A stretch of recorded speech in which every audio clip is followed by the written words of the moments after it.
I'm Stephanie Wilson-Coleman, known as the Empowerment Doctor, and I want to challenge you to become more open-minded. Okay? It seems like the more we're in our phones and the more we're watching TV, we have lost the ability to become open-minded. So the world gets more interesting and just more exciting when you're open-minded. I know it can be a challenge to keep an open mind because a lot of us have kind of gotten to ourselves more, but I want you to consider this. See, we all have beliefs, values, preferences, and prejudices that bind us to the truth and to new experiences. Our view of the world is tainted sometimes in ways that we don't even recognize. It is a significant challenge for us to become open-minded. So I want you to consider these advantages of becoming more open-minded, okay?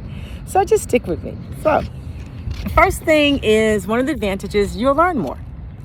Open-minded people are much interested in learning about different ideas, people, places, and cultures.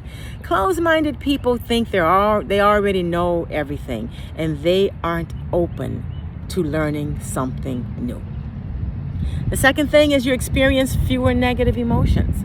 Closed-minded people are more easily annoyed and offended than open-minded people. So open-minded people tend to have fewer negative emotions and more positive and neutral emotions. See, the more often you give someone the benefit of the doubt, figuring that may have good reasons for their actions. And when you give people the benefit of the doubt, that makes you become open-minded, and perhaps you will be able to look at that problem in more ways than one. A lot of times we don't look at a problem with enough angles, so we need to try to look at all the angles and things that we call a problem.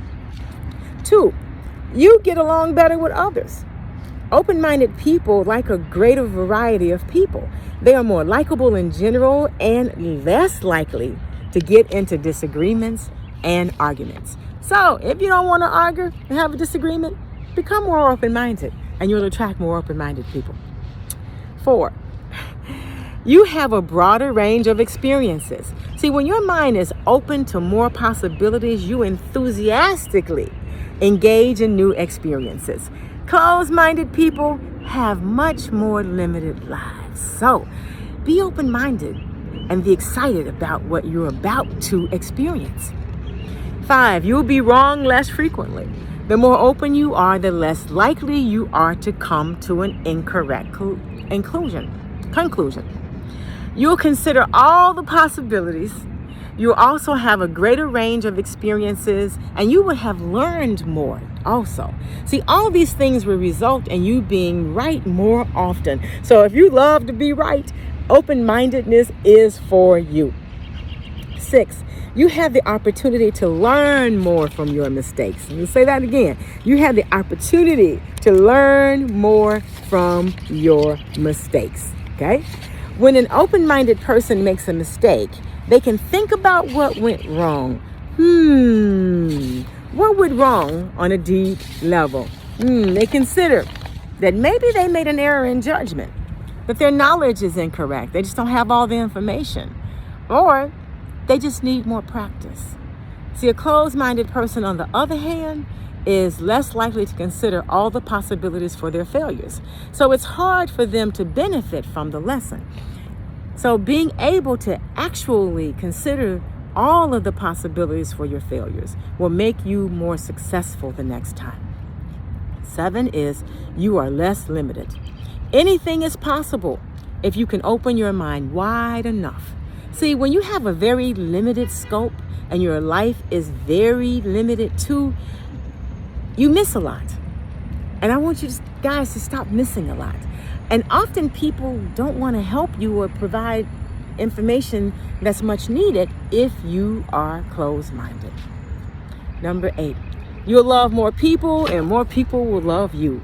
Open-minded people are more accepting of others. They're less likely to offend or even be offended. They are potentially more interesting and more interested in others. See, all these qualities add up to a person that has the potential to be more loving. See, you can train yourself to be open-minded. And here are some strategies I'd like for you to try. First is avoid reacting reflexively to opinions of others. Rather than leap to a conclusion of the opinion of someone else, just stop and think. Ask questions. Inquire why they believe that. You might learn something you either didn't know or something that you never considered.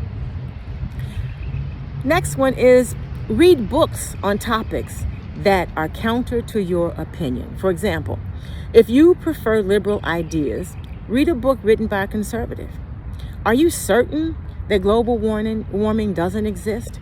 Read a book by a climate scientist that strongly supports the theory of global warming. And then expose yourself to new people. We tend to hang out with people that are just like us. However, there are plenty of other people in the world that have something to offer that's new for you. So you need to reach out and find them. Then travel. Explore new places and things. Wow, that is so exciting. Eat some different food. The most open-minded people tend to be those who travel a lot. Have you ever been to a third world country or a place where no one looks like you? No one looks like you? They probably don't sound like you either. Different cultures value different things. So enjoy the adventure of traveling. See, it's challenging to become open-minded. I'm going to say that again. It's challenging to become open-minded. Closed-minded people tend to find comfort in the fact that their beliefs are certain to them. Not necessary to everyone, but certain to them. And they would rather not consider any alternatives. But there are so many alternatives to being open-minded that's well worth the effect. I want you to try because you might like it. I'm Stephanie Wilson-Coleman, the Empowerment Doctor, and as I always say, life is too short to drink cheap champagne. You all have a great day.